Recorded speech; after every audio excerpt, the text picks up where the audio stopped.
Hi welcome back to my channel. ನಾನು ನಿಮ್ಮ ಸ್ಫೂರ್ತಿ. ಇದು ಲಾಸ್ಟ್ ಅಪ್ಲೋಡ್ ಮಾಡಿದ್ನಲ್ಲ, ಅದರದ್ದೇ ಕಂಟಿನ್ಯೂಷನ್ ಲಾಗ್ ಆಗಿರುತ್ತೆ. ಆ ನೈಟು ನಿದ್ದೆ ಮಾಡೋಣ ಅಂತ ಅಂದ್ಕೊಂಡು 3:30ಗೆಲ್ಲ ಸ್ಟಾಪ್ ಮಾಡಿ 5 ಗಂಟೆಗೆ ಅಲಾರಾಮ್ ಇಟ್ಕೊಂಡು ಮಲ್ಕೊಂಡ್ವಿ. ದೀಪಿಕಾನು ಅಕ್ಕ 5 ಗಂಟೆಗೆ ಎದ್ದೇಳಿಸು ನಾನು ಎದ್ದೇಳ್ತೀನಿ ಅಂತ ಹೇಳಿದ್ಲು. ಸರಿ ಅಂತ ಅಂದ್ಬಿಟ್ಟು ಹೋಗಿ 3:30ಗೆ ಮಲ್ಕೊಂಡ್ರೆ ನಿದ್ದೆನೇ ಬರಲಿಲ್ಲ. ಎಷ್ಟು ಟ್ರೈ ಮಾಡಿದ್ರು 3:30ಗೆ ಮಲ್ಕೊಂಡಿದ್ದಕ್ಕೆ 3:40ಕ್ಕೆ ಒಂದು ಸಲ ನೋಡಿದೆ ಟೈಮು, 3:50ಕ್ಕೆ 4 ಗಂಟೆ 4:15 ಹೀಗೆ ಟೈಮ್ ನೋಡೋದೇ ಆಯಿತು. ಅಲಾರಾಮ್ ಆಗೋವರೆಗೂ ವೆಯ್ಟ್ ಮಾಡೋದಕ್ಕೆ ಆಗ್ತಾ ಇರಲಿಲ್ಲ. ಇನ್ನೂ ಆ ಕೆಲಸ ಇದೆ, ಈ ಕೆಲಸ ಇದೆ, ಅಯ್ಯೋ ಇದು ಯಾವಾಗುತ್ತೆ ಅದು ಯಾವಾಗುತ್ತೆ ಅಂತ ಅನ್ನಿಸ್ತಾ ಇತ್ತು. ಹಾಗಾಗಿ ಇನ್ನು ನಿದ್ದೆನೂ ಬರ್ತಾಯಿಲ್ಲ, ಸುಮ್ಮನೆ ಮಲ್ಕೊಳ್ಳೋದು ವೇಸ್ಟು ಅಂತ ಯಾಕೋ ಅನಿಸ್ಬಿಟ್ಟು ಸುಮ್ಮನೆ 4:15ಗೆ ಎದ್ಬಿಟ್ಟೆ. ನಾನು ದೀಪಿಕನ ಎದೊಳ್ಸೋಕೆ ಹೋಗಲಿಲ್ಲ. ನಾನು ಎದ್ದು ಒರೆಸ್ಬಿಟ್ಟು ಹಾಗೆ ಸ್ವಲ್ಪ ಬಾಗಿಲಿಗೂ ನೀರು ಹಾಕ್ಬಿಟ್ಟು ಡೈರೆಕ್ಟ್ ಸ್ನಾನ ಮಾಡ್ಕೊಂಡು ಬಂದೆ. ಆಮೇಲೆ ನಾನು ಸ್ನಾನ ಮುಗಿಸ್ಕೊಂಡು ಬಂದಮೇಲೆ ದೀಪಿಕನ ಎದ್ದೇಳಿಸಿ ಅವಳು ಸ್ನಾನಕ್ಕೆ ಹೋದ್ಲು. ಆಮೇಲೆ ಸ್ವಲ್ಪ ಆಚೆಗಡೆ ರಂಗೋಲಿ ಬಿಟ್ಬಿಟ್ಟು ದೇವ್ರಿಗೆ ಪ್ರಸಾದ ಮಾಡ್ಕೊಬಿಡೋಣ ಅಂದ್ಬಿಟ್ಟು ರೆಡಿ ಮಾಡ್ಕೋತಾ ಇದ್ದೀನಿ. ಹಾಗೆ ನಾನು ಪ್ರಸಾದ ಮಾಡ್ಕೋತಾ ಇದ್ದಂಗೆ ದೀಪಿಕಾನು ಸ್ನಾನ ಎಲ್ಲ ಮುಗಿಸ್ಕೊಂಡ್ಲು. ಆಮೇಲೆ ಚಾರ್ವಿನ ಸ್ನಾನಕ್ಕೆ ಕಳಿಸ್ದೆ. ಅಂದರೆ ಒಬ್ಬೊಬ್ಬರೇ ಸ್ನಾನಕ್ಕೆ ಹೋಗ್ತಾ ಇರಲಿ ಅಂತ ಅಂದ್ಬಿಟ್ಟು. ಚಾರ್ವಿನೂ ಹೇಳಿದ್ಲು, ಅಮ್ಮ ನೀವು ಎಷ್ಟೊತ್ತಿಗೆ ಎದ್ದೇಳ್ತೀರಾ, ನನ್ನನ್ನು ಅಷ್ಟೊತ್ತಿಗೆ ಎದ್ದೇಳಿಸಲೇಬೇಕು, ನಾನೆಲ್ಲನೂ ನೋಡಬೇಕು. ಅಂದರೆ ಅವಳು ನೈಟ್ ಟೈಮ್ ನಿದ್ದೆ ತಡೆಯೋದಿಲ್ಲ, ಬಟ್ ಮಾರ್ನಿಂಗ್ ನಿದ್ದೆ ತಡಿತಾಳೆ. ಏನಿಲ್ಲ, ಎಷ್ಟೊತ್ತಿಗೆ ಎದ್ದೇಳಿಸ್ತೀವೋ ಅಷ್ಟೊತ್ತಿಗೆ ಎದ್ದೇಳ್ತಾಳೆ. ಹಾಗಾಗಿ ಅವಳು ನೈಟು ನಾನು ಮಲ್ಕೊಬಿಡ್ತೀನಿ, ನೀವು ಏನಾದರೂ ರೆಡಿ ಮಾಡ್ಕೊಳ್ಳಿ, ಬಟ್ ಬೆಳಿಗ್ಗೆ ಮಾತ್ರ ನೀವು ಎಷ್ಟು ಗಂಟೆಗೆ ಎದ್ದೇಳ್ತೀರಾ ಅಷ್ಟು ಗಂಟೆಗೆ ನಾನು ಎದ್ದೇಳಿಸಲೇಬೇಕು ಅಂತ ಹೇಳಿದ್ಲು. ಸರಿ ಆಯಿತು ಅಂತ ಅಂದ್ಬಿಟ್ಟು ದೀಪಿಕಂದೆಲ್ಲ ಸ್ನಾನ ಆದಮೇಲೆ ಅವಳನ್ನ ಎದ್ದೇಳಿಸ್ಬಿಟ್ಟು ಸ್ನಾನಕ್ಕೆ ಕಳಿಸ್ದೆ. ಆಮೇಲೆ ಅವಳು ಸ್ನಾನ ಮಾಡ್ಕೊಂಡು ಬಂದು ಹಾಗೆ ಇನ್ನು ಆಮೇಲೆ ಅವಳು ಆದಮೇಲೆ ಯಜಮಾನ್ರ ಸ್ನಾನಕ್ಕೆ ಕಳಿಸ್ದೆ. ನಾನಿಲ್ಲಿ ದೇವರಿಗೆ ಪ್ರಸಾದಕ್ಕೆ ಅಂತ ಅಂದ್ಬಿಟ್ಟು ಗೋಧಿ ನುಚ್ಚನ್ನ ಹಾಕ್ಕೊಂಡು ಸಜ್ಜಿಗೆ ಮಾಡ್ಕೋತಾ ಇದ್ದೀನಿ. ಯೂಶ್ವಲಿ ನಾನು ಯಾವಾಗಲೂ ದೇವರಿಗೆ ಪ್ರಸಾದಕ್ಕೆ ರವೆನ ಯೂಸ್ ಮಾಡಿ ನೈವೇದ್ಯ ಮಾಡ್ಕೋತಿದ್ದೆ ಪ್ರಸಾದನ ಪ್ರತಿ ವರ್ಷನೂ. ಸಜ್ಜಿಗೆ ಮೇಯ್ನ್ ಸಜ್ಜಿಗೆನೇ ನಾನು ಮಾಡಿಡೋದು ದೇವರಿಗೆ. ಫಸ್ಟು ಸಜ್ಜಿಗೆ ಅಥವಾ ಬೆಲ್ಲದಾಲು ಇನ್ನೇನಾದರೂ ಆ ರೀತಿ ಮಾಡಿಟ್ಬಿಡ್ತೀನಿ. ಮತ್ತು ಪುಳಿಯೋಗರೆ ಅದನ್ನೆಲ್ಲ ಮಾಡಿಡ್ತಿದ್ದೆ. ಇವಾಗ ಪೂಜೆ ಮಾಡೋದಕ್ಕೆ ಟೈಮ್ ಆಗಿಬಿಡುತ್ತೆ. ಫಸ್ಟು ನೈವೇದ್ಯಕ್ಕೆ ಏನಾದರೂ ಒಂದು ಮಾಡಿಟ್ಬಿಟ್ಟು ಆಮೇಲೆ ಪೂಜೆ ಮಾಡಿಬಿಡೋಣ, ಆಮೇಲೆ ಬೇಕಾದರೆ ಪುಳಿಯೋಗರೆ ಮಾಡಿಡೋಣ ಅಂತ ಅಂದ್ಬಿಟ್ಟು ಸಜ್ಜಿಗೆ ಮಾಡಿಬಿಡ್ತಾಯಿದ್ದೆ ಇವಾಗ. ಅಂದರೆ ಬೆಲ್ಲನ ಯೂಸ್ ಮಾಡಿಕೊಂಡು ಈ ಗೋಧಿ ಸಜ್ಜಿಗೆನ ನಾನು ಮಾಡ್ತಾ ಇರೋದು.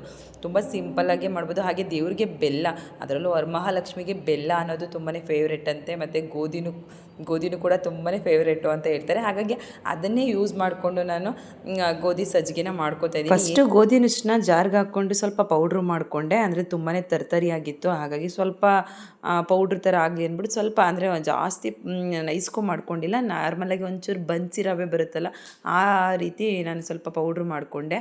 ಆಮೇಲೆ ಬಾಣಲಿಗೆ ತುಪ್ಪ ಹಾಕ್ಕೊಂಡು ದ್ರಾಕ್ಷಿ ಗೋಡಂಬಿನ ಹುರಿದು ಎತ್ತಿಟ್ಕೊಂಡು ಪುನಃ ಅದೇ ತುಪ್ಪಕ್ಕೆ ಈ ಗೋಧಿ ನುಚ್ಚನ್ನ ಹಾಕ್ಕೊಂಡು ಚೆನ್ನಾಗಿ ತುಪ್ಪದಲ್ಲಿ ಫ್ರೈ ಮಾಡಿಕೊಂಡು, ಹಾಗೆ ಇನ್ನೊಂದು ಪಕ್ಕದಲ್ಲಿ ಹಾಲು ಕಾಯೋದಕ್ಕೆ ಇಟ್ಟಿದ್ದೆ. ಹಾಲು ಕಾದಿತ್ತಲ್ಲ, ಅದು ಗೋಧಿ ನುಚ್ಚು ಒಳಗಡೆ ನಾನು ಹಾಲು ಹಾಕ್ಬಿಟ್ಟು ಹಾಗೆ ಬೆಲ್ಲ ಹಾಕ್ಬಿಟ್ಟು ಜಸ್ಟ್ ಸಿಂಪಲ್ಲಾಗಿ ಗೋಧಿ ನುಚ್ಚಿನ ಸಜ್ಜಿಗೆನ ರೆಡಿ ಮಾಡಿಕೊಂಡೆ. ರವೆ ಸಜ್ಜಿಗೆನೂ ಮಾಡ್ಕೋಬೋದು, ಏನಿಲ್ಲ, ಬಟ್ ನಾನು ಈ ವರ್ಷ ಡಿಫ್ರೆಂಟಾಗಿರಲಿ ಅಂದ್ಬಿಟ್ಟು ಗೋಧಿ ನುಚ್ಚಿನ ಸಜ್ಜಿಗೆ ಮಾಡಿದ್ದೀನಿ ಅಷ್ಟೇ. ಆಮೇಲೆ ಬೆಳಿಗ್ಗೆ ಟೈಮೇ ಯಾವಾಗಲೂ ಪುಳಿಯೋಗರೆನೂ ಮಾಡಿ ಇಟ್ಬಿಡ್ತಿದ್ದದ್ದು ಪ್ರತಿ ವರ್ಷ. ಇವಾಗ ಸ್ವಲ್ಪ ಯಾಕೋ ಗೊತ್ತಿಲ್ಲ ಆಮೇಲೆ ಮಾಡಿಡೋಣ, ಇವಾಗ ಬೇಗ ಪೂಜೆ ಮಾಡೋಣ ಅಂತ ಅನ್ನಿಸ್ತು. ಆದರೆ ಸ್ವಲ್ಪ ಡೆಕೋರೇಷನ್ ಎಲ್ಲ ಜಾಸ್ತಿ ಮಾಡ್ತಾ ಇದ್ದೀವಲ್ವ, ಹಾಗಾಗಿ ಟೈಮ್ ಹಿಡಿಯುತ್ತೆ. ಅದು ಇದು ಎಲ್ಲ ಮಾಡೋಷ್ಟರಲ್ಲಿ ಪೂಜೆ ಟೈಮ್ಗೆ ಆಗಿಬಿಡಲಿ. ಆಮೇಲೆ ಬೇಕಾದರೆ ಅದನ್ನು ಪುಳಿಯೋಗರೆನೂ ತಿಂಡಿ ಟೈಮ್ಗೆ ಹೇಗಿದ್ರು 9 ಗಂಟೆ 10 ಗಂಟೆಗೆ ಇನ್ನೊಂದು ಸಲ ಪೂಜೆ ಮಾಡ್ತೀನಲ್ಲ, ಆವಾಗ ಮಾಡಿಟ್ಬಿಟ್ಟು ಪುನಃ ಇನ್ನೊಂದು ಸಲ ಪೂಜೆ ಮಾಡಿದ್ರೆ ಆಯಿತು ಅಂತ ಆಮೇಲೆ ಅಂದ್ಕೊಂಡು ಆಮೇಲೆ ಈ ರೀತಿ ಮಾಡ್ತಾಯಿದ್ದೀನಿ ಅಷ್ಟೇ. ಇನ್ನು ನಾನು ಪ್ರಸಾದ ಎಲ್ಲ ಮಾಡೋಷ್ಟರಲ್ಲಿ ದೀಪಿಕಾನು ಅವಳು ಸ್ನಾನ ಮಾಡಿಕೊಂಡು ದೇವ್ರ ಮುಂದೆ ಇಡೋದಕ್ಕೆ ತಟ್ಟೆಗಳೆಲ್ಲ ರೆಡಿ ಮಾಡಿ ಇಟ್ಟಿದ್ಲು.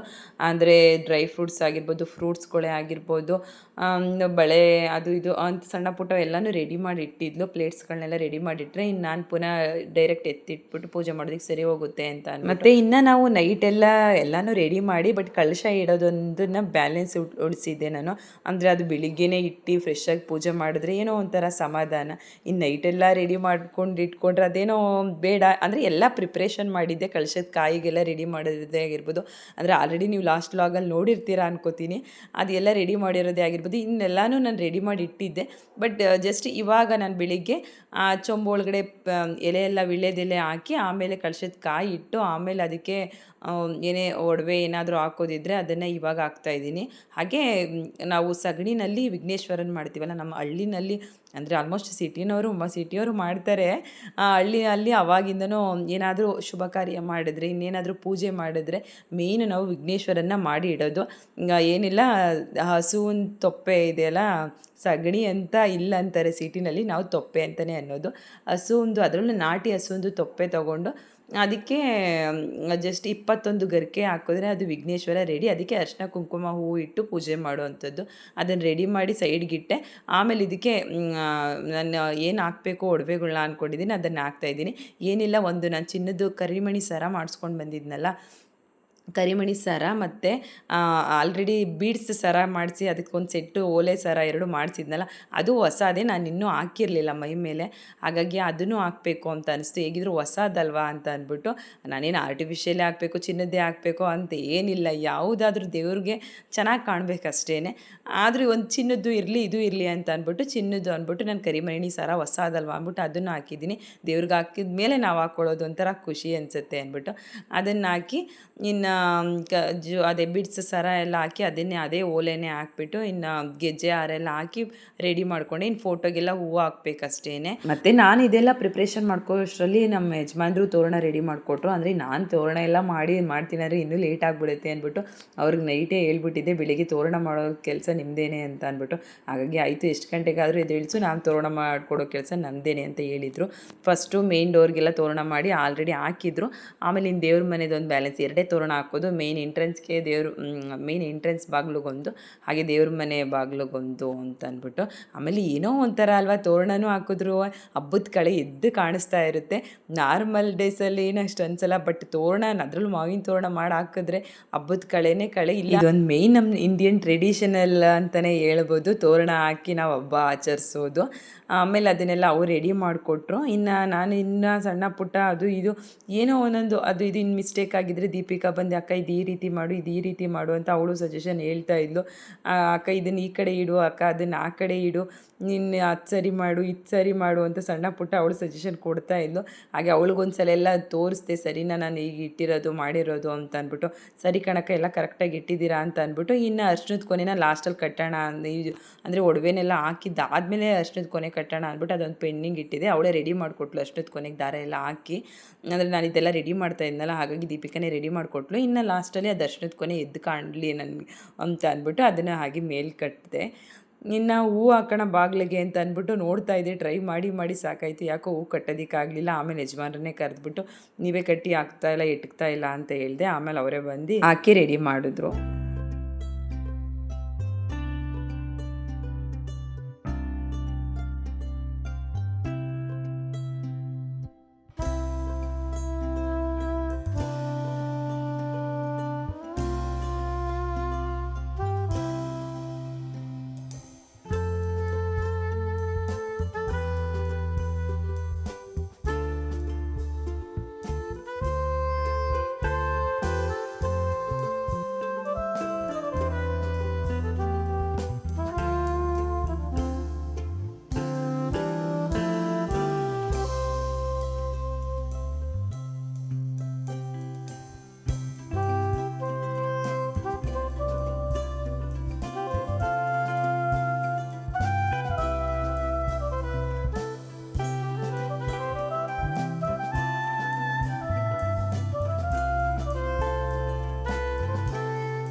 ಇನ್ನು ರಾತ್ರಿಯೆಲ್ಲ ಅಷ್ಟೆಲ್ಲ ಪ್ರಿಪ್ರೇಷನ್ ಮಾಡ್ಕೊಂಡಿದ್ರು. ಇನ್ನೂ ಸಣ್ಣ ಪುಟ್ಟ ಕೆಲಸ ಇದ್ದೇ ಇತ್ತು.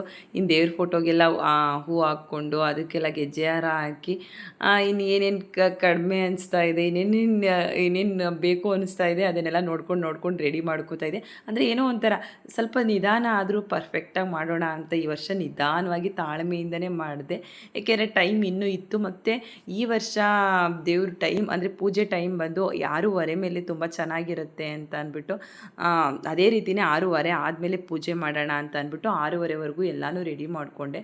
ಬೆಳಗಿನ ಜಾವ ಈ ವರ್ಷ ಟೈಮ್ ಚೆನ್ನಾಗಿದ್ದಿದ್ದು ಬಂದು 6:30ಇಂದ 8 ಗಂಟೆ.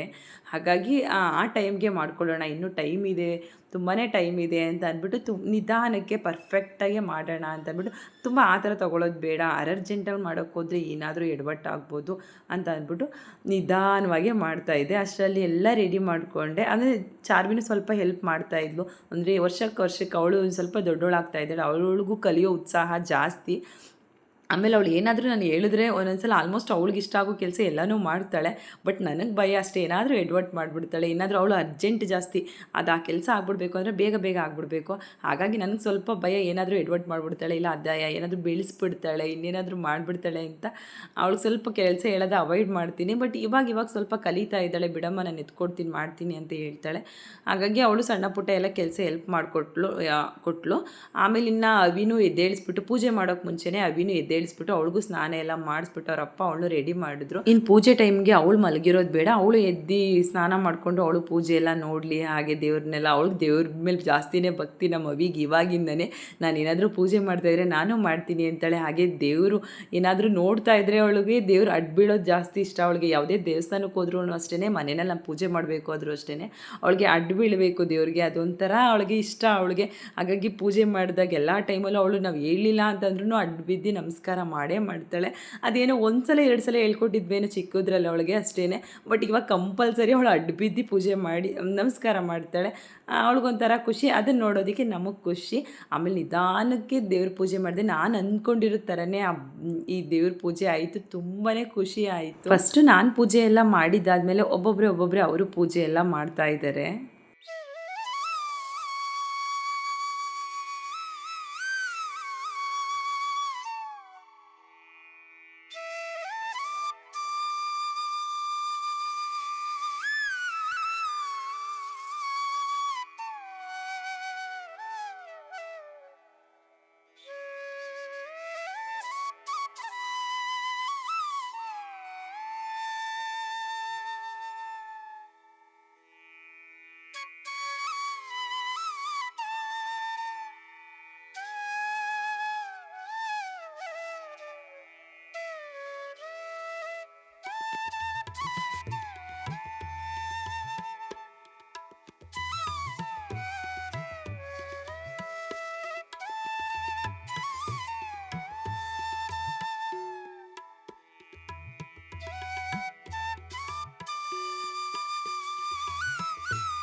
ದೇವ್ರನ್ನ ಎಷ್ಟು ಸಲ ಪೂಜೆ ಮಾಡಿದ್ರು ಮಾಡ್ತಾ ಇರಬೇಕು ಅಂತ ಅನಿಸ್ತಾನೇ ಇತ್ತು. ನನಗೆ ಯಾಕೋ ಗೊತ್ತಿಲ್ಲ, ಸ್ಟಾರ್ಟಿಂಗು ನನಗೆ ಸಮಾಧಾನ ಆಗೋಷ್ಟು ಪೂಜೆ ಮಾಡಿದೆ.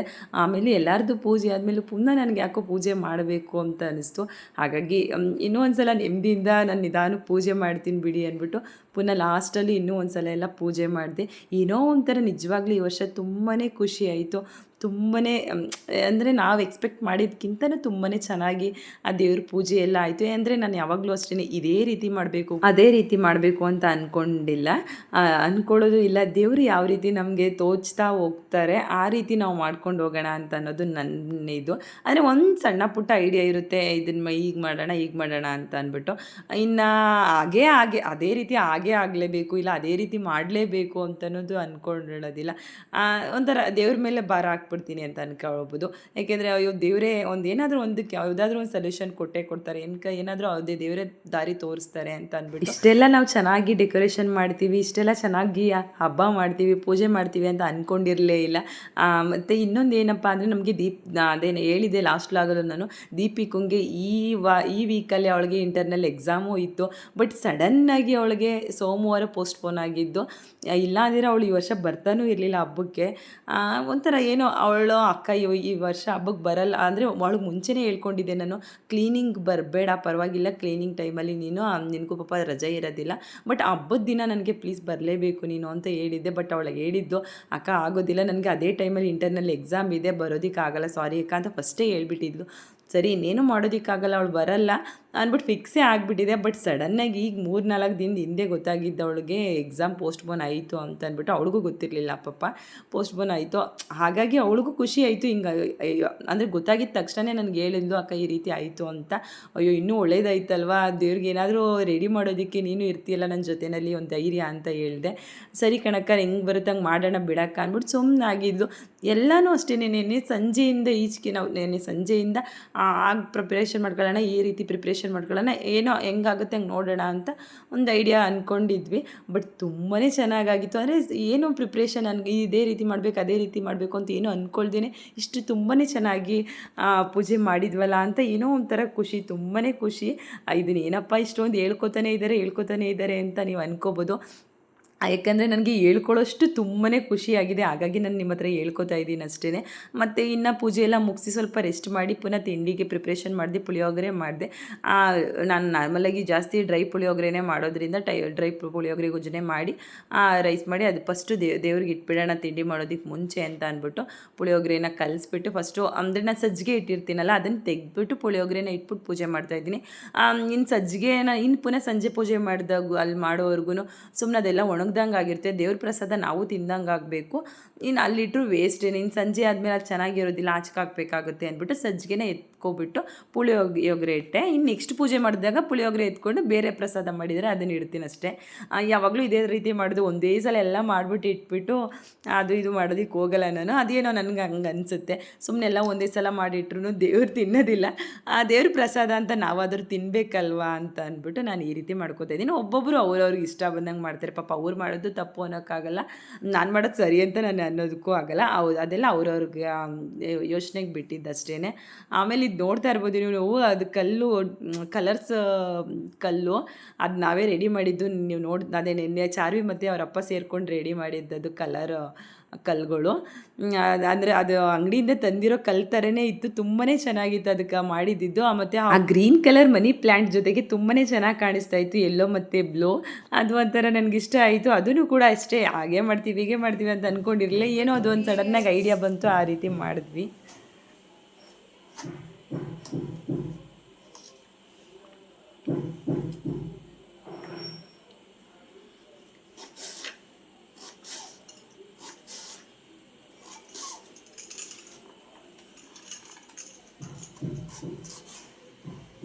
ಮತ್ತು ಬೆಳಿಗ್ಗೆ ಪೂಜೆ ಎಲ್ಲ ಮುಗಿಸಿದಾದ್ಮೇಲೆ ಅಂದರೆ ಪೂಜೆ ಮಾಡಬೇಕಾದಾಗೆಲ್ಲ ಅಲ್ಲಲ್ಲೇ ಎಣ್ಣೆ ತುಪ್ಪ ಹಾಕಿ ದೀಪಗಳನ್ನೆಲ್ಲ ಹಾಗೆ ಉರಿಸ್ತಾ ಇದ್ವಿ. ಇನ್ನು ಸಂಜೆವರೆಗೂ ಉರಿಲಿ ಅಂತ ಅಂದ್ಬಿಟ್ಟು ತುಪ್ಪದ ದೀಪ ಹಚ್ಚೋದು, ಅಂದರೆ ಕಾಮಾಕ್ಷಿ ದೀಪಕ್ಕೆಲ್ಲ ತುಪ್ಪ ಹಚ್ಚಿ, ಇವಕ್ಕೆಲ್ಲ ನಾರ್ಮಲ್ ಎಣ್ಣೆನೇ ಬಿಟ್ಟು ದೀಪ ಹಚ್ಚಿ, ಅಂದರೆ ದೀಪ ಉರಿತಾ ಇರಲಿ ಅಂದ್ಬಿಟ್ಟು ಉರಿಸ್ತಾ ಇದ್ವಿ. ಆಮೇಲೆ ಸ್ವಲ್ಪ ರೆಸ್ಟ್ ಮಾಡಿ ಆಮೇಲೆ ಅಡುಗೆಗೆ ಸ್ಟಾರ್ಟ್ ಮಾಡ್ಕೊಂಡ್ವಿ. ಇವತ್ತು ಒಬ್ಬಟ್ಟು ಮಾಡೋಣ ಅಂತ ಅಂದ್ಬಿಟ್ಟು, ಇನ್ನು ದೇವ್ರ ನೈವೇದ್ಯಕ್ಕೆ ಒಬ್ಬಟ್ಟು ಇಡೋದಕ್ಕೆ ಸರಿ ಹೋಗುತ್ತೆ, ದೇವ್ರ ಪ್ರಸಾದಕ್ಕೆ, ಹಾಗೆ ನಮಗೂ ತಿನ್ನೋದಕ್ಕಾಗುತ್ತೆ ಅಂತ ಅಂದ್ಬಿಟ್ಟು ಒಬ್ಬಟ್ಟು ಮಾಡಿ, ಇನ್ನು ಅದೇ ಒಬ್ಬಟ್ಟು ಕಾಳು ಬೇಯಿಸಿರೋ ನೀರಿಂದ ಒಬ್ಬಟ್ಟು ಸಾರನ್ನು ಮಾಡಿಬಿಡೋಣ ಅಂತ ಅಂದ್ಕೊಂಡೆ. ಬಟ್ ಚಾರ್ವಿ ದೀಪಿಕಾ ಒಪ್ಪಲಿಲ್ಲ, ಅಕ್ಕ ಅದು ಬೇಡ ತರಕಾರಿ ಸಾಂಬಾರು ಮಾಡೋಕ್ಕ ಅಂತ ದೀಪಿಕಾನು ಹೇಳಿದ್ಲು. ಆಮೇಲೆ ಚಾರ್ವಿನೂ ಹೌದು ಕಣಮ್ಮ ತರಕಾರಿ ಸಾಂಬಾರು ಮಾಡಮ್ಮ ಅಂತ ಅಂದ್ಲು. ಸರಿ ಇನ್ನು ಹಬ್ಬದ ದಿನ ಅವ್ರು ಹೇಳಿದ್ದೆ ಮಾಡೋಣ ಅಂತ ಅಂದ್ಬಿಟ್ಟು, ಒಬ್ಬಟ್ಟು ಕಾಳು ಸಾಂಬಾರು ಬೇಡ ಪ್ಲೈನ್ ಆಗುತ್ತೆ ಅಂತ ಅಂದ್ಬಿಟ್ಟು ಪಲ್ಯ ಮಾಡಿ, ತರಕಾರಿ ಎಲ್ಲ ಹಾಕಿ ಪಲ್ಯ ಮಾಡಿ, ತರಕಾರಿ ಸಾಂಬಾರು ಮಾಡಿ, ಒಬ್ಬಟ್ಟು ಇನ್ನು ಕಾಯಿ ಹಾಲು. ಒಬ್ಬಟ್ಟಿಗೆ ಅಂದರೆ ಕಾಳು ಒಬ್ಬಟ್ಟು ಮಾಡ್ತಾ ಇರೋದ್ರಿಂದ ಕಾಳು ಒಬ್ಬಟ್ಟಿಗೆ ಕಾಯಿ ಹಾಲಿದ್ರೆ ತುಂಬಾ ಚೆನ್ನಾಗಿರುತ್ತೆ. ನಮ್ಮ ಚಿಕ್ಕವರಾಗಿದ್ದಾಗ ನಮ್ಮ ಇವಾಗೆಲ್ಲ ಕಾಯಿ ಒಬ್ಬಟ್ಟು ಮಾಡ್ತಾಯಿರೋದು, ಬಟ್ ಅವಾಗೆಲ್ಲ ನಮ್ಮ ಮನೆಗಳಲ್ಲೆಲ್ಲ ಕಾಳು ಒಬ್ಬಟ್ಟೇ ಮಾಡ್ತಿದ್ರು. ಮತ್ತು ಅದ್ರ ಜೊತೆಗೆ ಕಾಯಿ ಹಾಲಂತೂ ಮಿಸ್ ಮಾಡ್ತಾ ಇರಲಿಲ್ಲ. ಹಾಗಾಗಿ ಅದನ್ನೇ ಮಾಡೋಣ, ಈ ಟ್ರೆಡಿಷನಲಾಗಿ ಹಳೆ ಕಾಲದಲ್ಲಿ ಯಾವ ರೀತಿ ಮಾಡ್ತಾರೆ ಅದೇ ರೀತಿಯೇ ಒಬ್ಬಟ್ಟು ಮಾಡಿ ಕಾಯಿ ಹಾಲು ಮಾಡೋಣ ಅಂದ್ಬಿಟ್ಟು ರೆಡಿ ಮಾಡ್ತಾಯಿದ್ದೆ. ಇನ್ನು ನಾನಿಲ್ಲಿ ಸ್ವಲ್ಪ ಅಡುಗೆಗೆಲ್ಲ ತಯಾರು ಮಾಡ್ಕೊಳ್ಳೋಷ್ಟರಲ್ಲಿ ಚಾರ್ವಿ ಸ್ವಲ್ಪ ಇವತ್ತು ತರಕಾರಿನೆಲ್ಲ ಕಟ್ ಮಾಡಿಕೊಟ್ಲು. ಇಡೀ ಪೂರ್ತಿ ಪಲ್ಯಕ್ಕೆಲ್ಲ ಆಗೋಷ್ಟು ತರಕಾರಿನ ಅವಳೇ ಕಟ್ ಮಾಡಿದ್ದು, ಇನ್ನು ಸಾಂಬಾರಿಗೆ ನಾನು ಕಟ್ ಮಾಡಿಕೊಂಡೆ ಅಷ್ಟೇ.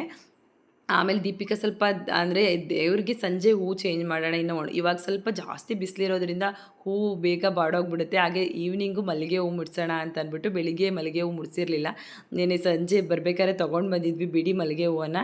ಇನ್ನು ನನಗೂ ಮುಟ್ಕೊಳ್ಳೋದಕ್ಕಾಗುತ್ತೆ, ಇನ್ನು ದೇವ್ರಿಗೂ ಆಗುತ್ತೆ ಅಂದ್ಬಿಟ್ಟು ದೀಪಿಕಾ ಬಿಡಕ್ಕ ನಾನು ಕಟ್ತೀನಿ, ನೀನು ಅಡುಗೆ ಮಾಡ್ಕೋಕೆ ರೆಡಿ ಮಾಡ್ಕೊ ಅಂತ ಹೇಳಿದ್ಲು. ಮತ್ತು ಚಾರ್ವಿ ಇನ್ನು ತರಕಾರಿ ಎಲ್ಲ ಕಟ್ ಮಾಡಾದ್ಮೇಲೆ ನನಗೂ ಇನ್ನೇನಾದರೂ ಕೆಲಸ ಕೊಡಮ್ಮ ಅಂತ ಹೇಳಿದ್ರು. ಇನ್ನು ಸ್ವೀಟ್ಸ್ ಪ್ಯಾಕ್ ಮಾಡಲಿ ಅಂತ ಅಂದ್ಬಿಟ್ಟು, ಅಂದರೆ ನಾನೇ ಮಾಡಿ ಸ್ವೀಟ್ ಕೊಡೋಷ್ಟು ಆಗಲ್ಲ ನನ್ನ ಕೈಲಿ. ಹಾಗಾಗಿ ಬಂದವ್ರಿಗೆ ಬರೀ ತಾಂಬೂಲ ಕೊಡೋದಕ್ಕಿಂತ ಜೊತೆಯಲ್ಲಿ ಏನಾದರೂ ಸ್ವೀಟ್ ಕೊಡೋಣ ಅಂತ ಅಂದ್ಬಿಟ್ಟು ಅಂದರೆ ನೆನ್ನೆ ಬರ್ಫಿ ತೊಗೊಂಡು ಬಂದಿದ್ವಲ್ಲ ಅದನ್ನೆಲ್ಲ ಪ್ಯಾಕ್ ಮಾಡು ಅಂತ ಅಂದ್ಬಿಟ್ಟು ಅವಳಿಗೆ ಪ್ಯಾಕ್ ಮಾಡೋದಕ್ಕೆ ಕೊಟ್ಟೆ. ಇನ್ನು ನಾನು ಇಲ್ಲಿ ಆಲ್ಮೋಸ್ಟ್ ಅಡುಗೆ ಎಲ್ಲ ಅಂದರೆ ಸಾಂಬಾರ್ಗೆ ಇಟ್ಟಿದ್ದೆ, ಪಲ್ಯಕ್ಕೂ ಬೇಯಿಸಿಟ್ಕೊಂಡಿದ್ದೆ. ಇನ್ನು ಒಬ್ಬಟ್ಟಿಗೆ ಮೇಯ್ನು ಫಸ್ಟು ಕಣಕ ಕಲಸಿಟ್ಬಿಟ್ರೆ ಅದು ಚೆನ್ನಾಗಿ ನೆನಿಬೇಕಲ್ಲ ಅಂತ ಅಂದ್ಬಿಟ್ಟು ಇಲ್ಲಿ ಕಣಕಕ್ಕೆ ಕಲಸಿಟ್ಕೋತಾ ಇದ್ದೆ. ನಾನು ಯಾವಾಗಲೂ ಒಬ್ಬಟ್ಟಿಗೆ ಕಣಕ ರೆಡಿ ಅಂದರೆ ಕಲಿಸ್ಬೇಕಾದ್ರೇ ಸ್ವಲ್ಪ ಅರಿಶಿನ ಮತ್ತು ಒಂದೇ ಒಂದು ಚಿಟಿಕೆಯಷ್ಟು ಉಪ್ಪು ಹಾಕಿ ಕಲಿಸ್ಕೋತೀನಿ. ಹಾಗೆ ಎಣ್ಣೆ ತುಪ್ಪ ಜಾಸ್ತಿ ಹಾಕಿ ಕಲಿಸ್ಕೋಬೇಕಾಗುತ್ತೆ. ನಾನು ಅದೇ ರೀತಿನೇ ಮಾಡೋದು. ಅಂದರೆ ಸ್ವಲ್ಪ ಅರಿಶಿನ ಹಾಕಿದ್ರೆ ಕಲರ್ ಒಬ್ಬಟ್ಟು ನೋಡೋದಕ್ಕೆ ತುಂಬಾ ಚೆನ್ನಾಗಿರುತ್ತೆ, ಅದಾಗ ತಿನ್ನಬೇಕು ಅಂತಲೂ ಚೆನ್ನಾಗಿ ಅನಿಸುತ್ತೆ ಅಂತ ಅಂದ್ಬಿಟ್ಟು ಸ್ವಲ್ಪ ಅರಿಶಿನ ಮತ್ತು ಒಂಚೂರು ರುಚಿ ಟೇಸ್ಟ್ ಚೆನ್ನಾಗಿ ಕೊಡುತ್ತೆ. ಸ್ವಲ್ಪ ಉಪ್ಪು ಹಾಕಿ ನಾವು ಕಲಿಸೋದ್ರಿಂದ ನೀವು ಟ್ರೈ ಮಾಡಿ ನೋಡಿ. ಅಂದರೆ ಒಬ್ಬೊಬ್ರಿಗೆ ಆಲ್ಮೋಸ್ಟ್ ಗೊತ್ತಿರುತ್ತೆ, ಬಟ್ ನಾನು ಗೊತ್ತಿಲ್ಲದವ್ರಿಗೆ ಈ ಸಜೆಷನ್ ಹೇಳ್ತಾ ಇದ್ದೀನಿ ಅಷ್ಟೇ. ಆಮೇಲೆ ಚೆನ್ನಾಗಿ ಕಲಸಿ ಒಂದು ಬಾಕ್ಸ್ಗೆ ಹಾಕಿ ಮೇಲ್ಗಡೆ ಚೆನ್ನಾಗಿ ಜಾಸ್ತಿ ತುಪ್ಪ ಅಥವಾ ಎಣ್ಣೆನ ಹಾಕ್ಬಿಟ್ಟು ಚೆನ್ನಾಗಿ ನೆನೆಸೋದಕ್ಕೆ ಬಿಡಬೇಕು. ಹಾಗೆ ನೀಟಾಗಿ ನೆನೆದು ಬನಿ ಬಂದಿರುತ್ತೆ. ನಾನು ಒಂದು ಸ್ವಲ್ಪ ಚಿರೋಟಿ ರವೆನೂ ಮಿಕ್ಸ್ ಮಾಡ್ಕೊಂಡಿದ್ದೀನಿ, ಬರೀ ಮೈದಾದಲ್ಲಿ ಕಲಿಸೋದಿಲ್ಲ. ಅದರ್ಧ ಹಾಕ್ಕೊಂಡ್ರೆ ಇದರ್ಧ, ಚಿರೋಟಿ ರವೆ ಅರ್ಧ ಮತ್ತು ಮೈದಾ ಅರ್ಧ, ಎರಡು ಸಮ ಹಾಕ್ಕೊಂಡು ಕಲಸಿಟ್ಕೊಂಡಿದ್ದೀನಿ. ನೀಟಾಗಿ ಬನಿ ಬರುತ್ತೆ ಆಮೇಲೆ ಅಂದ್ಬಿಟ್ಟು ನೆನೆಸಿಡ್ತಾ ಇದ್ದೀನಿ. ಅಷ್ಟರಲ್ಲಿ ಇನ್ನು ಮಿಕ್ಕದ ಸಣ್ಣ ಪುಟ್ಟ ಅಡುಗೆಗೆಲ್ಲ ರೆಡಿ ಮಾಡ್ಕೋತಾ ಇದ್ದೀನಿ.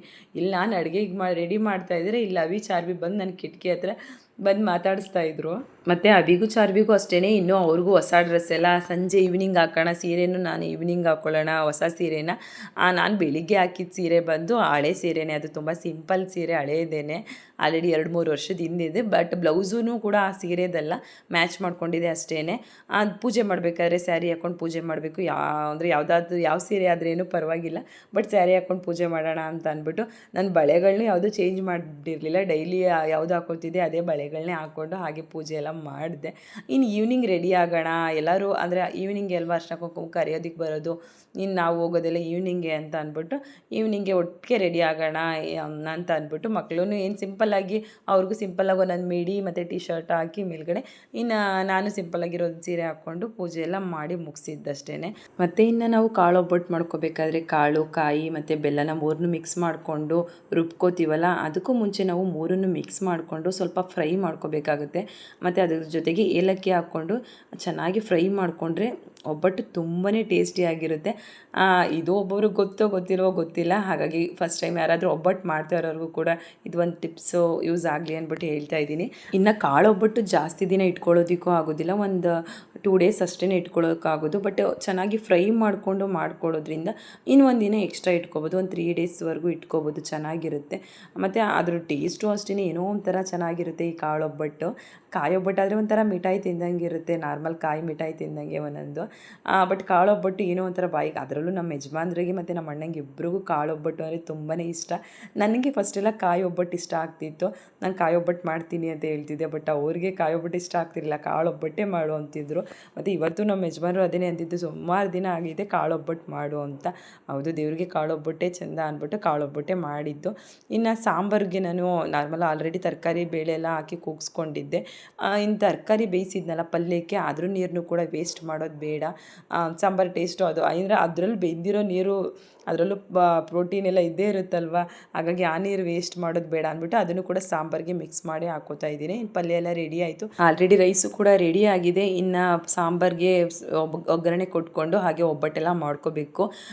ಅದನ್ನು ನಾನು ಕಂಪ್ಲೀಟ್ ಲಾಗ್ನ ನಾನು ನೆಕ್ಸ್ಟ್ ಪಾರ್ಟ್ 2 ಅಲ್ಲಿ ಹಾಕ್ತೀನಿ. ಇದು ಆಲ್ರೆಡಿ ವಿಡಿಯೋ ಲಾಂಗ್ ಆಗ್ತಾಯಿದೆ, ಲಾಂಗ್ ಆದಷ್ಟು ನಿಮಗೂ ಬೋರ್ ಆಗಿಬಿಡುತ್ತೆ ವಿಡಿಯೋ ನೋಡೋದಕ್ಕೆ, ಹಾಗಾಗಿ ಪಾರ್ಟ್ 2 ಅಲ್ಲಿ ಹಾಕ್ತೀನಿ. ಆ ವಿಡಿಯೋನ ಆಲ್ಮೋಸ್ಟ್ ನಾಳೆನೇ ಹಾಕಬೇಕು ಅಂತ ಅಂದ್ಕೊಂಡಿದ್ದೀನಿ. ಹಾಗೆ ಈ ವಿಡಿಯೋನ ನಿನ್ನೆನೇ ಹಾಕಬೇಕಿತ್ತು, ಬಟ್ ಏನೋ ಒಂದು ಪ್ರಾಬ್ಲಮ್ ಆಗಿದೆ ಅಂತ ನಾನು ಆಲ್ರೆಡಿ ಹೇಳಿದ್ದೀನಿ. ಅದೇನು ಅಂತ ನನಗೆ ಹಬ್ಬದ ಲಾಗೆಲ್ಲ ಮುಗಿಸ್ಕೊಂಡು ಹೇಳ್ತೀನಿ. ಇನ್ನು ಈ ವಿಡಿಯೋ ಇಷ್ಟ ಆದರೆ ಲೈಕ್ ಮಾಡಿ, ಶೇರ್ ಮಾಡಿ, ಕಮೆಂಟ್ ಮಾಡಿ. ಹಾಗೆ ಇನ್ನೂ ನನ್ನ ಚಾನಲ್ನ ಸಬ್ಸ್ಕ್ರೈಬ್ ಮಾಡದೆ ನೋಡ್ತಾ ಇರಿ, ಪ್ಲೀಸ್ ಸಬ್ಸ್ಕ್ರೈಬ್ ಮಾಡಿಕೊಂಡು ನೋಡಿ. ಹಾಗೆ ನೆಕ್ಸ್ಟ್ ವಿಡಿಯೋನು ಕೂಡ ಮಿಸ್ ಮಾಡ್ದೇನೆ ನೋಡಿ. Thank you for watching. See you then next vlog.